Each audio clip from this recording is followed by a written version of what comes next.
First off, the headlines for today. Yes, the sunshine is back. Yay! We thought it would be back yesterday. Took a while, longer than I expected.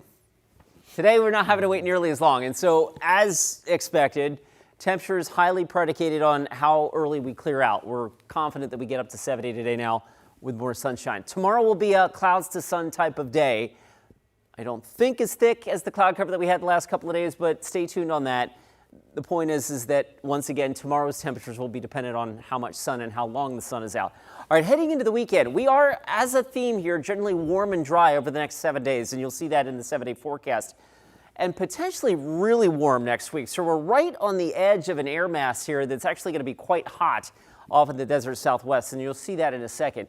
In terms of your weekend, Saturday, mostly sunny, warmer. I've got temperatures tomorrow getting into the upper 70s, so this will probably be the warmest day of the next several. Mother's Day Sunday will be another day where we get that onshore push. How thick it is, how deep that marine layer is, I'm not 100% confident in. And, 4 days out, how can I, when, 4 hours out, we were having a tough time with the clouds and how fast they would burn off yesterday and the day before. But we do think Mother's Day will be mostly dry, cooler, with high temperatures, again, right around 70, depending on how much sunshine we see. Fast forwarding a little bit, I mentioned that we're kind of right on the edge of the air mass. That's one of the things also that's made the marine layer very difficult to track, is that we're not solidly under a ridge of high pressure, which would dissolve that marine layer very, very quickly. We're on the periphery, so when you're on the margins like that, things can go a little sideways in the forecast, and I think that's kind of what happened yesterday. But as we go to next week, this is Tuesday. Pretty good ridge of high pressure over the desert southwest, and it tries to poke its way northward. Now, not all the modeling is showing that, but at least the GFS is, and if that were to materialize, we could be ripping off a couple of days in the upper 80s to start next week. And of course, with the talk of the really dry conditions here in the northwest, again, we are maybe ratcheting up and accelerating the concern for an early start to the fire season. Our 7-day forecast doesn't have any rain. The trend there from the Climate Prediction Center indicates a dry month of May.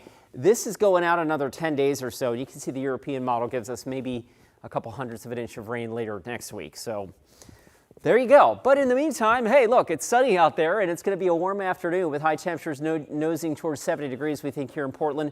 Breezy and warmer out towards the Dalles. West winds whipping 25 to 30 miles an hour. That'll be with you folks throughout the afternoon. Here's Futurecast, sunny and warm today. Here come the clouds tomorrow. Now, will they be as thick as they were yesterday and the day before? A little too early to tell on that, but there is some suggestion that we clear out in the afternoon. Saturday looks like a clear day, and then, as we mentioned, Sunday we get another one of those onshore pushes, which would drive the marine layer all the way to the Cascades, and that's why I've lowered the temperature on Mother's Day Sunday. So it'll be one of those clouds to sun type of days for Sunday, and then here comes the warm weather, potentially really warm weather for much of next week.